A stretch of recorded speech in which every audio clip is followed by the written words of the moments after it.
Molimo te, Bože, da tuga bude nada, da osveta bude pravda, da majčina suza bude molitva, da se više nikada i nikome ne ponovi Srebrenica. Bože, budi s nama, a ne protiv nas. Bože, sretno okončaj kraj našeg života, uvećaj naše nade, u zdravlju spoji naše dane i noći. Naš put i naša očekivanja upiši u Tvoju milost. Poli grijehe naše Tvojim oprostom, pouči nas da ispravljamo naše mahane, uvećaj nam pobožnost.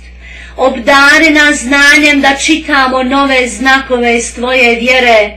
Bože, mi se u Tebe uzdamo i na Tebe oslanjamo.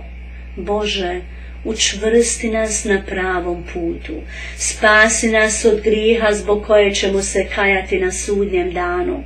Olakšaj nam dunjalučke terete, obskrbi nas životom časnih i poštenih ljudi, oslobodi nas i udalji nas od zla zlih ljudi.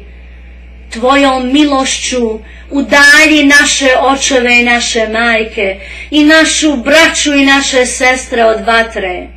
O savršeni sve praštajući, o plemeniti sve zaštićujući, o sveznajući i svemoćni.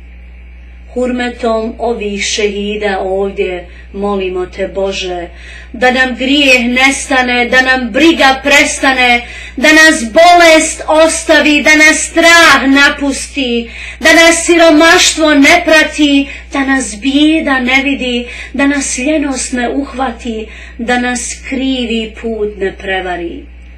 Da nas prijatelji ne zaborave, da nas neprijatelji ne progone, da nas izdajice ne prodaju, da nam narod bude slobodan, da nam domovina bude ponosna, da nam dom bude siguran, da nam društvo bude pošteno, da nam povratak kući bude uspješan, da borba za istinu i pravdu bude trajna, da nam zajedništvo u vjeru bude omiljeno, da nam život sa komšijama bude dragovoljan. O Allahu, o Allahu, o Allahu, o svemilosni, ti koji si početak za sve početke i kraj za sve krajeve, ti koji si savršena moć, ti koji si milosti prema nemoćnim miskinima, ti koji si najmilostiviji od svih milostivih, ti si Allah, jer drugog Boga osim tebe nema. Slava neka je tebi, mi smo nepravedni prema sebi.